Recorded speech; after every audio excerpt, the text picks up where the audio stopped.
Mis queridos amigos y mis muy amados hermanos en la fe del Señor, les saluda su servidor Alexander Padua López con una entrega más del podcast Emmanuel, Dios con nosotros. Entramos ya en el capítulo número 3. Este capítulo se titula El Maestro Peripatético. Dice la Escritura: porque mi yugo es suave y mi carga es liviana. Mateo capítulo 11, verso 30. Permítanme hacer un breve resumen de lo que hemos visto hasta ahora, antes de entrar plenamente a este capítulo. Hablamos en el primer capítulo de la manera en que el Señor iba tomando una conciencia mesiánica sobre su propia vida y su actividad. Él era el Hijo de Dios, enviado al mundo con una misión. Vimos los primeros pasos del niño Jesús, también la tentación en el desierto y cómo fue entendiendo él mismo como hombre cuál era su misión y el fruto que debía dar en su propia vida. El capítulo 2 se ocupó acerca de las primeras cosas. La tarea se ponía en marcha, así que saliendo del desierto de la tentación, encontró los primeros discípulos. También vimos el primer milagro y cómo fue creciendo su fama a medida que enseñaba y hacía señales en medio de los judíos. Su primer viaje a Jerusalén tuvo una confrontación especial. Su primera predicación en Nazaret tuvo el rechazo de sus mismos paisanos. Capernaum se había convertido tal vez en el centro de operaciones, pero una breve visita en Samaria le había mostrado a sus discípulos que no debían andar con prejuicios, porque Él era el Señor de todo Israel y de todo el mundo. Pero luego de su viaje a Galilea, de los acontecimientos ocurridos en Capernaum y en todo el país en general, luego del incidente en Samaria, nos encontramos con Jesús de regreso en Jerusalén para una fiesta. Esto nos lo dice Juan capítulo 5 versículos 1 en adelante. Juan no nos menciona qué fiesta es. Quizás podríamos tomarla como una Pascua, aunque con algunas reservas. Si es la fiesta de la Pascua, entonces el ministerio de Jesús lleva 1 año y medio en funcionamiento. Debemos considerar que es Juan quien se ocupa de los registros de Jesús en Judea y Jerusalén, básicamente, mientras que los sinópticos se ocupan más de su ministerio en Galilea y las otras regiones.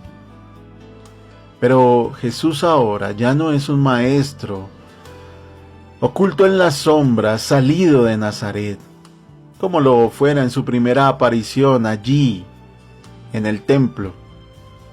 Ahora Él tiene una reputación, ahora tiene una fama que lo persigue. En su primera aparición, como decíamos, tuvo un conflicto con los gobernantes, y según se ven las cosas, esto no ha cambiado para Él ni para sus discípulos. Vamos entonces con la primera parte de este capítulo 3. Un sábado cualquiera. Dice la Escritura: hoy es sábado, no te está permitido cargar tu camilla. Juan, capítulo 5, verso 10. Vamos un poco a la historia.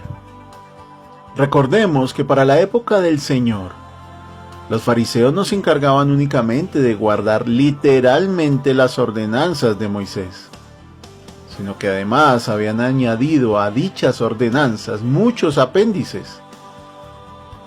Se habían inventado nuevas normas, nuevas maneras de cumplir la ley e incluso nuevas leyes para cumplir. Ellos ahora, con el Talmud babilónico bajo el brazo, querían hacer ver a los hombres cómo era la interpretación de ciertas leyes del pasado.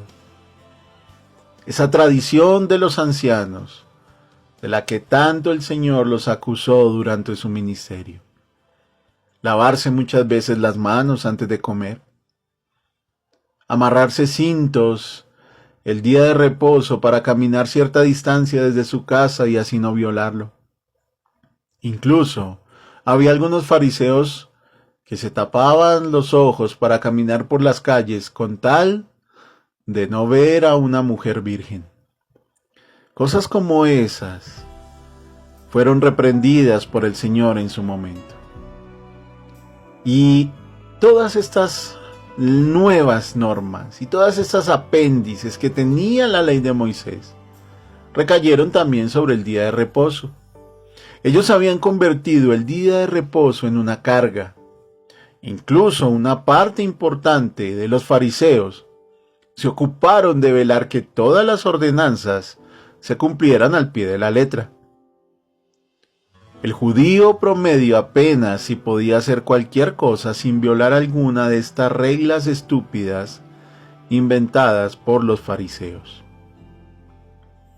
Pero el Señor, más que una ocasión en el día de reposo, veía una causa. Recordemos que él mismo dijo: el hombre no fue creado para el día de reposo, sino el día de reposo para el hombre.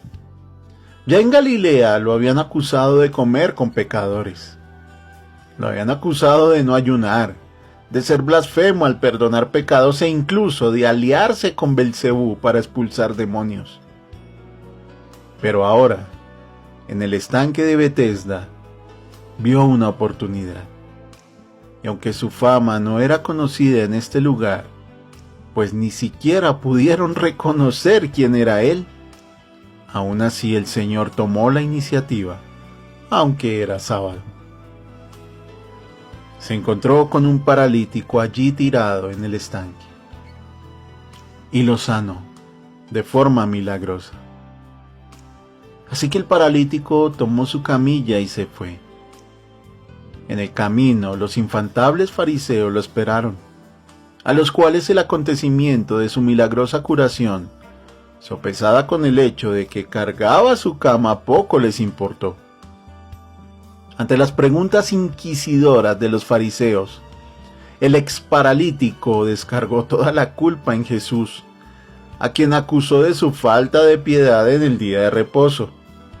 Incluso cuando tuvo la ocasión lo señaló públicamente. Una extraña forma de mostrar gratitud, ¿verdad? No se nos dice qué tipo de persecución usaron los fariseos contra Jesús. Pero él no rehusó el conflicto, y la respuesta que dio a sus opositores fue peor para ellos que el acontecimiento previo.